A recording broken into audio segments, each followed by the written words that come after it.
Youorns.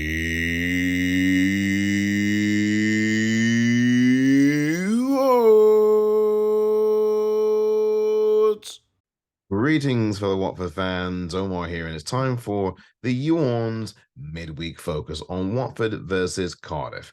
And Watford take on Cardiff in the second game of 3 that they'll play in the space of 7 days. Watford played Bristol City on Saturday, Cardiff on Wednesday, and then this coming weekend, this Saturday, away game against Hull City. Watford, of course, now playing out the string of these last 4 games of this very forgettable championship season. And Cardiff City are playing the string out as well, but they're in a much worse position than Watford are. They're just above the relegation zone, and they have the lowest amount of goals this season by any side of the championship. In their 41 games, they've scored just 34 goals. And to add insult to injury, they have lost their top goal scorer for the remainder of the season. Callum Robinson, who leads Cardiff with 7 goals, is out for the rest of the season with an injury to his hamstring. Now, unfortunately for Cardiff, they'll be without him,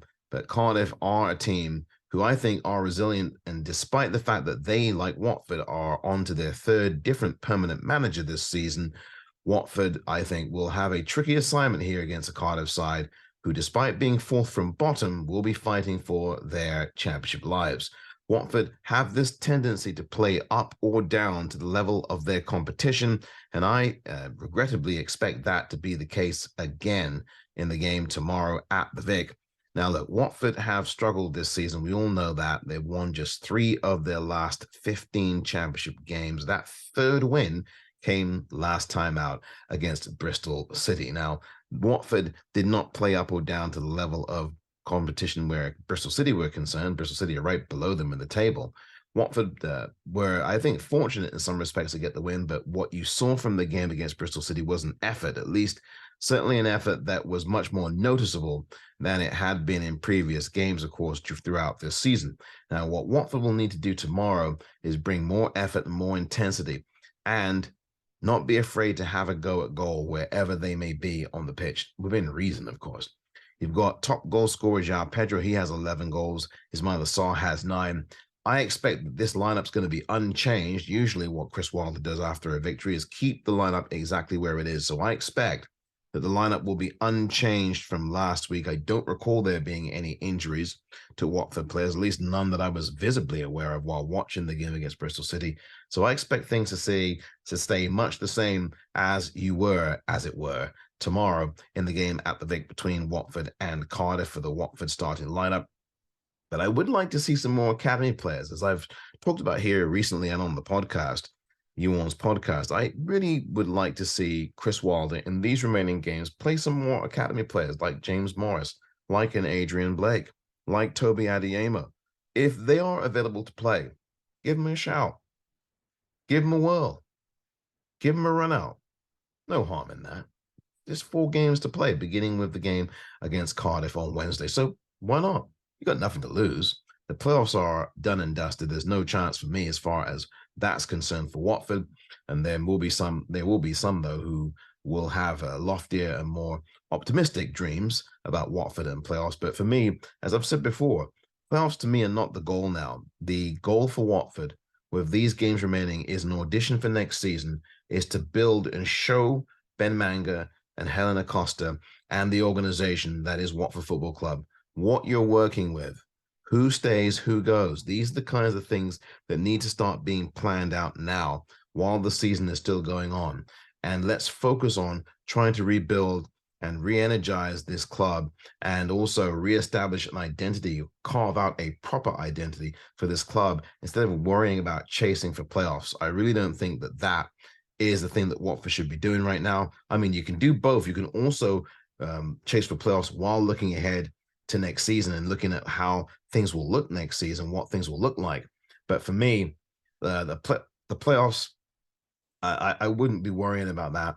I really wouldn't. The chances of Watford making the playoffs, and I don't think they're going to, but the chances of making the playoffs when you've got to leapfrog, literally leapfrog, I can't even talk, leapfrog 6 teams, only one of whom you get to play again this season. That will be the team that Watford face coming up in a couple of weeks' time. It's just very, very unlikely indeed that that's going to happen. You're not going to leapfrog 6 teams with just 4 or 3 games to play, and only one of those teams you get to play again. It's just, you can see where this runs to. And even though there have been results lately, Millwall stumbling at home on a couple of occasions, including most recently on Tuesday night against Birmingham, those are blips, and sometimes those things happen down the stretch of a season. Millwall are most likely going to make the playoffs. And if Watford, for those of you out there who are still dreaming about a playoff run, and I'm not, once again, I re-emphasize and stress, I am not. For those of you who are, Millwall's a team that Watford would have to chase. Millwall are on 65 points at the moment. Watford are presently, as it stands, on 59. So what Watford have to do, literally, because Millwall are 5th place in the playoff race. They're in the top 5. They're in 5th. And so Watford would have to win out all their games, and Millwall would have to lose 3 games. 3 games. I just don't see it happening here. And I think Millwall have played the same amount of games as Watford, although maybe technically they haven't played a game more. But I don't see it happening. Watford are looking to put together 2 wins in a row, for example, after the Bristol City game for only the 2nd time this season. And if you're talking about only the potentially 2nd time this season that Watford have put together 2 wins together in consecutive games, there's no way that they're now going to win 4 games. It's just not going to happen. So form dictates where these things go. And I think for Watford tomorrow, they're playing against a side that are low on confidence like they have been throughout the season. A side that has been criticized by its brand new manager, who's been there since the beginning of January, for its bad attitude, the lack of attitude, or its attitude that is not a positive attitude. There's some mirror images with this Cardiff City side that Watford have already beaten this season. They went to Cardiff late last year during the first portion of this season and ended up winning by a score of 2-1. I believe that was in October of this past year. And Watford were trailing in that game. This is the only game this season against Cardiff where Watford were actually trailing 1-0, end up winning the game 2-1. That was the only time that they've done that this season, where they've come from behind to win a game, to the best of my memory, this season in the Championship. And it was that game against Cardiff. Cardiff scored first, Watford scored the next 2, and that was the game. Watford tomorrow against Cardiff must score the first goal, get that first goal, and then go for a second, and then kill off the game with a third. And I think by halftime, if Watford were able to get 3 goals in this game, the game will be over. Cardiff don't score goals. They got beat 4-1 against Sheffield United recently. Again, as I said before, they are the lowest scoring team in the Championship with 34 goals in 41 games. That's less than a goal a game. So the key for Watford is get 2 or 3, preferably 3 quick goals.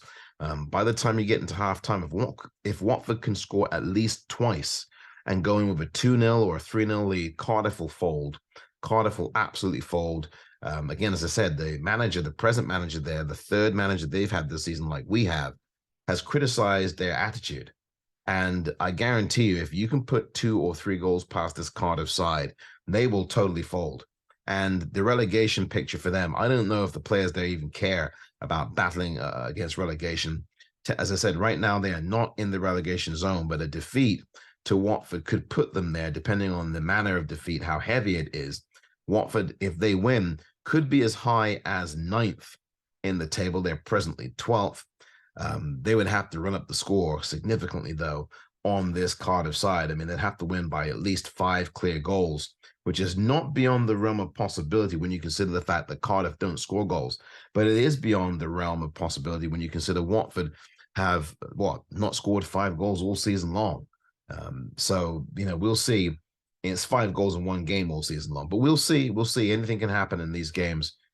But Watford tomorrow, I expect, will come out with guns blazing. They know that the responsibility of playing better has to happen.